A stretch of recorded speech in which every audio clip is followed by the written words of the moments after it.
السلام عليكم ورحمة الله وبركاته. ازيكم حبايبي؟ عاملين ايه؟ يا رب تكونوا بخير. تعالوا بقى النهاردة نبدأ بسم الله والصلاة والسلام على سيدنا رسول الله. هنعمل النهاردة بشاميل جوسي وجميل طعم كده مفيش بعد كده. وصفتنا النهاردة بقى نعمل شوية بشاميل كده حلوين في الفرن زي ما وعدتكم. قلت لكم انا جايبة المكرونة عشان هنعمل البشاميل، مكرونة بشاميل. انا قلت لكم جبت في المشتريات مكرونة. هنعمل ايه؟ جبت في المشتريات مكرونه، هنعمل بشاميل. مقادير يا حبايب قلب: معايا نص كيلو لحمه مفرومه، معايا اربع معالق كبار من السمن، معايا 4 معالق ولا 5 من الدقيق، تمام.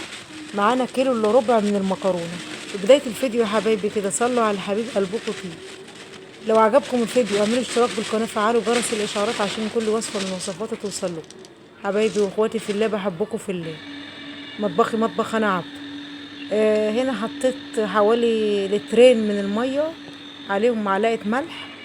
وهنا المكرونة هتحتاج قد ايه لبن يا حبايبي؟ حاطين هنا كيلو من اللبن، وتقريبا 4 كوبايات شوربة. 4 كوبايات من الشوربة يعني يعتبر 2 كيلو باللبن بالشوربة، تمام. صلوا على الحاج قلبكم فيه. هنفضل المكرونة في المصفى كده عشان هنسلقها. أول المية ما تغلي هنحطها في المية اللي بتغلي اللي هي فيها ملح بس، تمام. هنديها نص سوا يا حبايبي.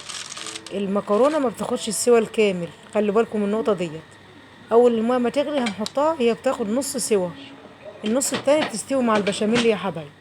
معايا هنا الشوربه هنصفيها على اللبن عشان لو فيها ورق لوري ولا اي حاجه ولا بصله ولا اي حاجه من الشوربه ما تجيش في البشاميل. الشوربه بتطعم البشاميل يا حبيب قلبي جميله جدا. جربوا كده تعملوا المكرونه بشاميل واللبن عليه شوربه، بتبقى جميله جدا. بسم الله ما شاء الله. ضفنا اللبن مع الشوربه مع بعضه كده، تمام. هنديله غلوه كمان علشان حطينا الشوربه، نديله غلوه كمان، تمام. هو كان مغلي بس احنا هنغليه مره تانية، تمام. معانا هنا نص كيلو من الطماطم عصرته. معايا ال4 معالق سمنه هحطهم في الحله التانية كده. انا مولعه على العين التانية. انا مولعه 3 عيون، عين عليها الميه بتاعت المكرونه، والعين التانية عليها السمنه، والتالتة عليها اللبن، تمام. الخمسه بقى اللي في النص، الرابعه اللي في النص، الخمسه اللي في النص والرابعه الصغيره مش مهم، مش مشكله، مش مشكله. اللهم صل على النبي محمد. هنا بقى حطينا اللبن يغلي مع الشوربه زي ما قلت لكم كده، صفيت الشوربه عليه. السمنه بس تسخن، وبعد كده هنحط عليها الدقيق يا حبايب قلبي. ياخد بس بتاع دقيقه على النار، بس كده دقيقه يعني. نحط الدقيق بعد السمنه ما تقدح، هياخد دقيقه واحده على النار. هنحط له ايه يا حبايبي؟ هنحط له مرقه، ونحط له فلفل اسود، تمام. هنا الدقيق اللي السمنه اتقدحت هنحط الدقيق. ما نسيبوش كتير على النار يا حبايبي، هو مش بيتحمر يعني للدرجه يعني، تمام. كده كده السمنه قدحت، السمنه قادحه. وحطينا فيها مرقه دجاج، حطينا 2 مرقه دجاج. وبعد ما حطينا المرقه كده يا حبايبي هنقلب. هنحط معلقه صغيره من الفلفل الاسود، نملاها كده معلقه اللي هي بتاعه الشاي. اغرفوا معلقه الشاي كده من الفلفل الاسود مليانه، وحطوها على الخلطه العسل كده. وهنقلب كده يا حبايب قلبي على النار حوالي دقيقة واحدة. شوية الفلفل الأسود بتوعنا كده عليهم، وهنقلب تقليبة حلوة كده، تمام. معانا احنا اللبن جاهز. أول ما تتحمر هنضيف اللبن عليها يا حبايبي. هي كده كده بتبقى طرية شوية في الأول، بس كل ما بنسيبها كل ما بتتقل معانا، تمام. حتى لو غلت كده بتبقى طرية معانا. البشاميل بيبقى طري، بس القوام بتاعه بيتقل بعد ما بيبرد. كل ما بيبرد كل ما بيتقل. هنضيف كمية اللبن كلها بالشوربة كده يا حبايب قلبي، ونقلب نقلب، تمام. كده ضفنا كمية اللبن بالشوربة كلها على الدقيق اللي احنا بنحمر فيه، تمام.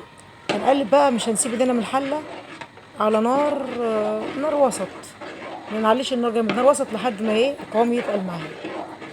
اول القوام ما يتقل معانا كده، هو كده كده بينزل من على النار، بيبقى لسه طري. كل ما بيبرد كل ما بيتقل، تمام. صلوا على النبي بقى.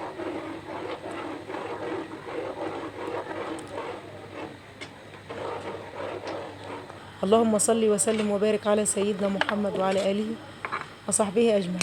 وهنا بقى حطينا في الحلة التانية، حطينا بصلاية كبيرة كده متقطعة حتت صغيرة. البصلة مش هتحمر يا حبيب قلبي، البصلة بتدبل.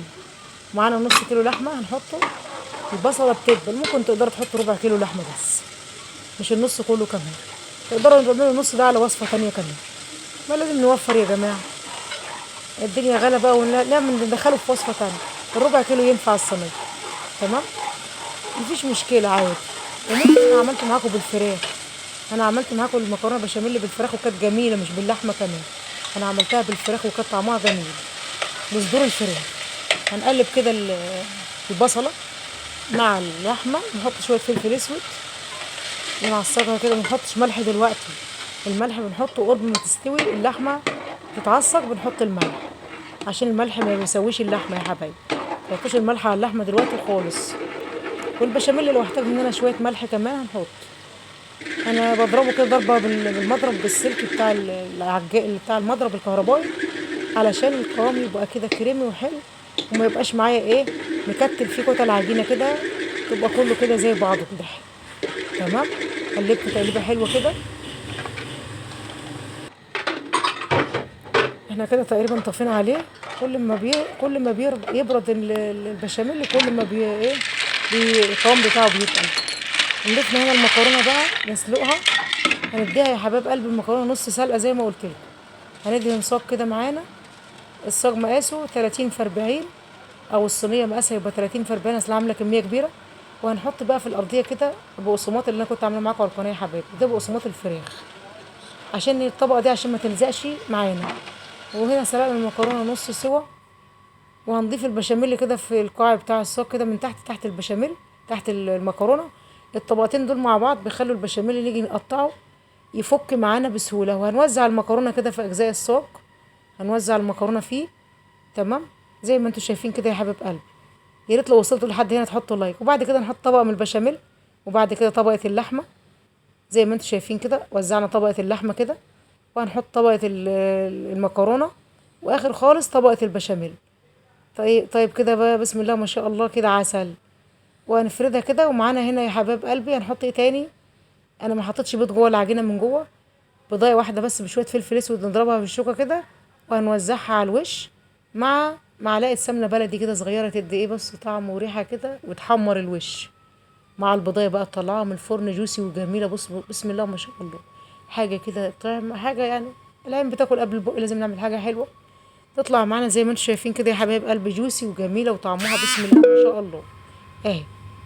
يا ريت لو وصلتوا لحد هنا تحطوا اللايك للفيديو، تعملوا اشتراك بالقناة وتفعلوا جرس الإشعارات علشان كل وصفة من وصفاتي توصل لكم.